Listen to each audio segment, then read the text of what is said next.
설교를 준비할 때는 없었던 가슴 벅찬 얘기가 한 가지 있어서 여러분과 나누려고 합니다. 오늘이 이제 저희 부부가 결혼한 지 35주년이 된 날입니다. 어느새 그렇게 살았습니다.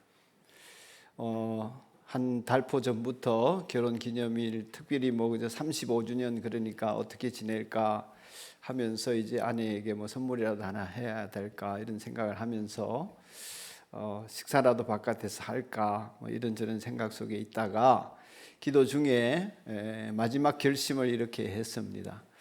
그래서 목사가 가난한 목사가 이것도 하고 저것도 하고 그러기는 좀 어려우니 돈을 하나님 앞에 헌금하자. 그래서 이제 어제 저녁에 아내에게 여보 이렇게 해서 우리가 뭘 먹고 선물을 주고 받느니 하나님 앞에 헌금하자. 아내가 흔쾌하게 그러자고 그랬습니다. 그 얘기가 중요한 게 아니고 그랬더니 일부 예배 끝나고 중간에 아내가 저에게 이런 얘기를 전해줬습니다. 자기 목장에 새로운 VIP가 지지난주부터 나왔습니다. 정정희 자매 VIP였는데 목장에 한 번 참석하고 두 번 참석하고 예배당에도 한 번 왔습니다. 오늘 이제 다른 일 때문에 못 나온다고 하면서 아내에게 지난주에 목장하면서 가져갔던 반찬 그릇을 보내면서 주중에 가만히 생각을 해보니까 자기가 쓸데없는 돈을 쓰는 게 있는 것 같아서 커피 값을 줄여가지고 커피를 안 마시고 모은 돈을 가지고 주일날 헌금해야 되겠다. 몸은 못 오니 사모님이 대신 헌금해 주세요. 이렇게 헌금을 보내왔다는 것입니다. 커피 값을 아꼈어. VIP가. 아내가 말할 수 없는 위로를 받는 것 같았습니다. 새 생명의 길은 육신의 정욕과는 완전히 다른 길을 걷는 것입니다. 육체의 욕망은 우리를 사망에 이르게 하지만 하나님이 우리에게 낳아주신 새 생명의 길은 영생에 이르도록 하는 줄로 믿습니다. 완전히 다른 가치관으로 살아가는 거죠. 사도 요한은 예수님의 사랑받는 제자였습니다. 스스로가 나는 예수님의 사랑을 제일 많이 받았다 이렇게 여겼고 요한 복음에다가 그렇게 기록을 해뒀습니다. 그러니 예수님과 사랑의 관계 속에서 늘 지냈기 때문에 하나님은 사랑이시다 요한 1서에 서신을 쓰면서 그런 고백을 어렵지 않게 그는 세상에 고백할 수가 있었습니다. 더 나아가서 그는 예수님을 사랑하고 또 예수님의 사랑을 받다 보니 예수님이 어떤 분이신지 정확하게 알았습니다. 예수님은 우리들에게 생명을 주러 오셨고 그 생명이 풍성하게 되도록 하기 위하여 오셨다고 요한복음에 기록했습니다. 할렐루야. 이 생명은 우리의 목숨을 말하는 것이 아닙니다. 오늘 이 아침 가슴 벅찬 저와 저희 아내의 이 벅참은 육체가 잘 먹고 잘 살아서 오는 벅참이 아닙니다. 하나님의 영광을 위해 사는 자의 기쁨인 것이고 거듭난 영혼인 내 영이 기뻐하는 것입니다. 요한은 요한 1서를 통하여서 5장 11절 이하에 이렇게 말합니다. 그 아들이 있는 자에게는 생명이 있고 아들이 없는 자에게는 생명이 없느니라. 우리는 다 목숨 가지고 있는데 내 생명이 있는데 그리고 이 목숨 가지고 살려고 아둥바둥 하는데 이 목숨 때문에 돈도 벌고 이전 투구도 하고 이 목숨 때문에 그저 자존심도 상해하고 교만도 떨고 그러는데 그런데 우리가 예수님이 없으면 생명이 없다는 거예요. 목숨이 아니라는 것입니다. 예수님이 없는 사람은 진짜 생명이 없다는 겁니다. 육체로 사는 것은 살다가 죽는 것 뿐이지 흙으로 돌아가는 것이지 진짜 생명이 아니라는 것이죠. 그러면서 요한일서 5장 13절에 하는 얘기가, 내가 이 글을 쓰는 것은 하나님의 아들을 믿는 여러분에게 영원한 생명이 있음을 알게 하려고 하는 것이다. 아멘. 여러분과 저에게 영원한 생명이 있다면 이까지 끝 죽을 목숨 가지고 아둥바둥 살아서는 안 되겠다는 것이죠. 이 죽을 목숨 위하여서 내 인생을 송두리째 던졌다가 잘못된 투자였음을 나중에 깨달으면 어떡하겠습니까? 예수님은 우리에게 이 새 생명의 길을 열어주러 오신 분이시고, 이 새 생명은 육체가 사는 길과 완전히 다른 길입니다. 히브리서 기자는 예수님께서는 자신의 몸으로 십자가에 달려 죽음으로 말이죠, 자신의 몸을 희생하여서 던짐으로 우리에게 새롭고 산 길을 열어주셨다고 했습니다. 영원히 사는 길이죠. 요한은 요한복음서에 증언하기를, 예수님께서 친히 내가 곧 길이다, 진리다, 생명이다, 내가 그다, 이렇게 말씀하셨다고 우리에게 전해주고 있습니다. 그러니까 예수님이 알려주신 새 생명의 길이 분명히 있는 거죠. 이 길은 우리가 살아온 대로 살아서는 깨달을 수 없는 길입니다. 오늘 그 말씀을 좀 나누고자 합니다. 오늘 말씀은 그 새 생명의 길이 되신 예수님께서 우리에게 일러주신 소중한 진리를 담고 있습니다. 시기는 언제냐면 사람들이 금식하던 때였습니다. 유대인들은 요즘 이슬람교를 믿는 사람들이 라마단 금식을 하듯이 유대인들도 금식 기간이 있습니다.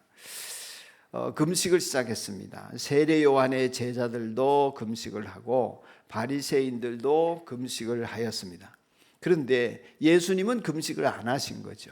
예수님이 안 하시니까 제자들이 하겠습니까? 그러니 남들은 금식하는데 예수님의 제자들은 금식을 하지 않으니까 사람들이 와서 예수님에게 물었습니다. 왜 당신의 제자들은 금식을 하지 않습니까?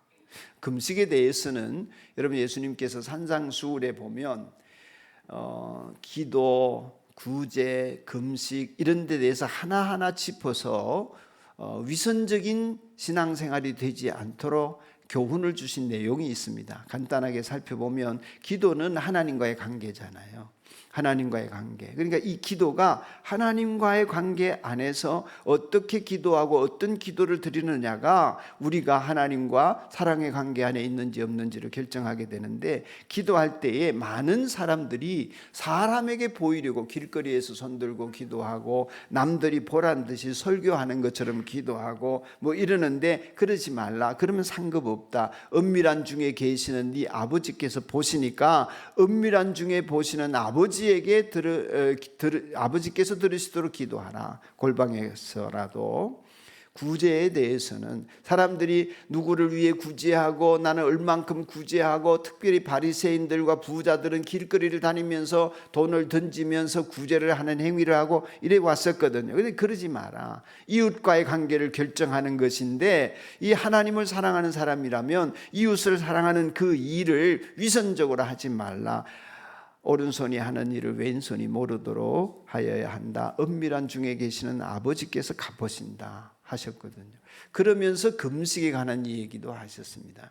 금식이라고 하는 것은 자기 자신과의 관계거든요.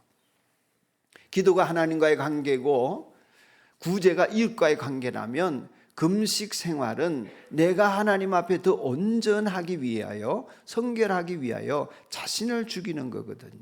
자신이 먹지 않으면서 하나님께로 더 성결하게 나아가기를 원하는 자신과의 관계의 문제란 말이죠. 근데 이 자신과의 관계의 문제를 가지고 금식하는 기간에 금식하려면 자기 내면을 바라보면서 겸손하게 주님 앞에서 자기를 드리려고 해야 되는데, 그 당시에 금식하는 사람들이 슬픈 기색을 띠고 얼굴을 흉하게 하고 머리를 풀고 옷을 찢고 이렇게 한단 말이에요. 그러지 말라. 오히려 기름을 바르고 정결하게 옷 입고 몸을 깨끗이 하고 단정하게 다니면서 남들이 금식을 하는지 안 하는지 모르도록 하라. 그러면 하늘에 계신 하나님, 은밀한 중에 보시는 그분이 보시고 갚아주신다. 결국 신앙 행위의 요점, 우리가 예배를 드리든 헌금을 하든 봉사를 하든 무슨 섬김을 하든 목장을 하든 무엇을 하든 사람에게 보이려고 하지 마라. 그들 앞에서 의롭은 척하지 마라. 예수님의 표현은 의를 행하지 않도록 주의하라. 내가 옳다, 내가 잘한다, 이거 보이려고 신앙생활 하지 마라.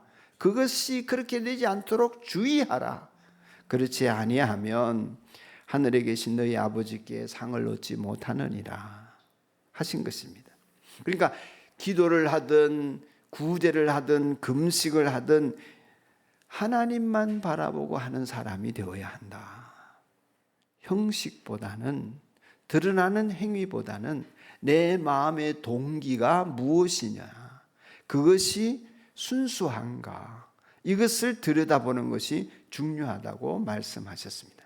그래서 사람들이 와서, 아니 세례 요한의 제자들도 금식하고 바리새인들도 금식하는데 당신의 제자들, 선생님의 제자들은 왜 금식하도록 하지 않습니까? 이렇게 물을 때에 어떤 행위든지 동기가 중요한데, 대부분의 사람들은 금식해 안 해? 주일 예배 드려 안 드려? 성경 읽어 안 읽어? 기도해 안 해? 11조 해 안 해? 이런 행위를 가지고 그 사람을 판단하고 진단하고 정죄하고 비난하기에 이르기가 쉬운 것이죠. 내가 새벽 기도하니까 당신이 해야 된다. 그렇지 않으면 믿음이 없다고 단정해버린다. 이 모든 행위가 그렇지 않다는 거죠. 예수님에게 이 사실을 물으러 오고 왜 그런지 궁금해한 사람은 나름의 믿음이 있는 것 아니겠습니까? 그런 저와 여러분이 예를 들면 헌신하고 봉사하고 예배드리고 뭐 이런 일을 한단 말이죠. 그런데 예수님은 자꾸 그 형식을 파괴하는 것입니다. 진정성이 있는가? 순수한 동기인가? 그 행위를 하는 것으로 만족하지 않는가? 그리고 정말 하나님과의 관계가 바른지, 이웃과의 관계가 바른지, 자신과의 관계가 바른지, 그 바른 관계를 향하여 끊임없이 수정되고 나아가는, 성장하는 사람인지, 어제 했으니까 오늘도 하고 작년에 했으니까 오늘도 하고 이렇게 그저 형식을 취하는 사람인지를 예수님 더 중요하게 생각하셨다는 것입니다. 오늘 이 말씀을 통해서 새 생명의 길이신 예수님의 메시지를 듣고 하자는 첫 번째가 뭐냐 하면은, 예수님이 그 질문에 답을 하시면서 잔치집 얘기를 하십니다. 신랑과 손님들이 와서 잔치를 벌이고 있는데 신랑이 지금 결혼했는데 밥 안 먹겠냔 말이에요. 잔치 음식 안 먹겠냔 말이에요. 지금 예수님이 신랑으로 이 세상에 와 있는데 예수님과 함께 있을 동안에는 잔치해야 되지 않겠냔 말이죠. 그런데 신랑을 잃어버릴 때가 올 텐데 그때야 금식할 수 있지만 지금에야 먹을 때 아니냐 말이죠. 이런 얘기를 하셨거든요. 그게 무슨 얘기냐면, 예수님을 믿고 따르게 되면 때를 안다는 것입니다. 여러분은 때를 이해하게 되기를 축복합니다. 시간이 이해되어지는 거예요. 전도서를 보면 때에 대한 얘기가 나옵니다. 3장에 먹을 때가 있고 굶을 때가 있고 성을 지을 때 쌓고 있고 허물 때가 있고 뭐 이런 얘기. 때를 뒤집으면 안 되잖아요. 근데 사람들은 어리석어서 이 때를 분별을 못하는 거예요. 어떤 행위든지 간에 어떤 상황이든지 간에 그때에 합당한 하나님의 역사가 있는 줄로 믿으시기를 바랍니다. 그런데 그걸 모르는 거예요. 지금 금식할 때가 아니고 먹을 때인데 금식하고 있다 하신 예수님의 말씀은 영적인 신랑이신 예수님에게서 듣고 하늘나라의 잔치를 배설하고 함께 즐거워해야 될 그때에 슬픈 기색을 띠며 금식하고 있으니까 때를 모르는 사람들이다. 그러나 신랑을 빼앗길 때가 오는데 십자가에 죽으실 때를 말하는 거죠. 그때가 금식할 때다. 믿음이 없으면 이게 이해가 안 되는 것입니다. 아니, 작년에도 했는데 올해도 해야지요. 율법에 있는데 올해도 해야지요. 그렇게만 생각하는 것입니다. 그러니 여러분, 우리가 예수 그리스도 안에서 믿음을 가지고 살지 않으면 때를 모르게 됩니다. 지금 죽을 때인지 살 때인지 모르는 겁니다. 지금 한 걸음 더 나아가야 될 때인지 뒤로 후퇴해야 될 때인지 모르는 것입니다. 왜 지금 나에게 고난이 오는지 때를 분별을 못하는 것입니다. 왜 지금 나에게 하나님이 이렇게 기도할 수 있도록 문을 여시는지 모르는 거예요. 왜 하나님이 지금 나를 형통하게 하셔서 이렇게 물질의 복을 내려주시는지 모르는 거예요. 그냥 힘들면 힘들다고 징징대고 뭐 좀 잘 되면 벌었다고 자기 자랑하고, 육체로 사는 사람의 특징입니다.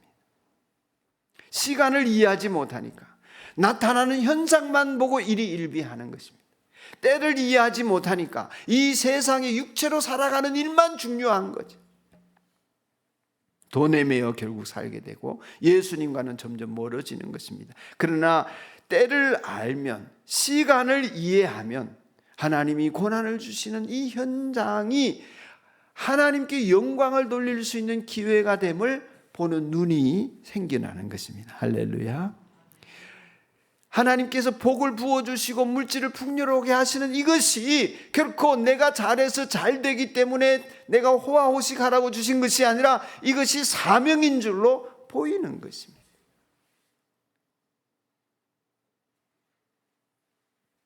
성공하고 명예를 얻어도 형통의 이유가 하나님 안에서 재바르게 해석이 되어지는 것입니다. 때를 이해하는 것 너무나 중요합니다. 여러분, 아브라함과 롯의 이 얘기를 아시죠? 때가 되어서 너무 서로의 재산이 많으니까 갈라서기로 했습니다. 어느 땅을 차지할까? 아브라함이 양보하면서 롯 조카에게 네가 먼저 선택해라 그랬습니다. 롯이 분별력이 있고 이해력이 있었으면 아니 삼촌이 먼저 하시죠. 제가 뭐 조카인데 이랬을 텐데 지가 먼저 선택합니다. 보니까 도시도 가깝고 병원도 가까운 것 같고 뭐 저 편의점도 가까이 있고 그런 소돔과 고모라 그저 물도 넉넉하고 거기 가면 잘 살 것 같고 양도 잘 키울 것 같고 그 길을 선택했습니다. 결과적으로 그의 선택은 잘못된 선택이었음을 알게 되죠. 그러나 아브라함은 그 반대편을 선택합니다. 저와 안 싸울 수 있는 곳으로. 아브라함은 이해한 것입니다. 자신의 미래가 하나님 손에 달려있다. 아멘. 이해한 것입니다. 지금은 다투어서 헤어지지만 내 미래는 하나님 손에 달려있다. 어디를 가든지 무관한 줄 알았습니다. 이게 시간을 이해하는 사람의 모습입니다. 지금 내 눈앞에는 절망적인 상황이 놓여져 있어도 그 상황 덕분에 하나님께로 가까이 갈 수 있는 길이 보이는 것입니다. 그러므로 지금의 때는 낙심할 때가 아니라 그것을 기다리며 하나님을 믿음으로 나아가, 하나님을 믿는 믿음으로 나가야 될 때다. 이게 이해가 되어져요. 지금 내가 명예를 얻고 출세를 하고 높은 자리에 올라가고 많은 돈을 벌 때에 이때야말로 내가 하나님 앞에서 바짝 엎드려서 죄 안 지으려고 스스로 낮추고 하나님이 주신 명예와 물질을 가지고 어떻게 하든지 주를 위하여 사명으로 살아야지, 그렇지 않으면 내가 망한다. 이걸 이해하는 거예요.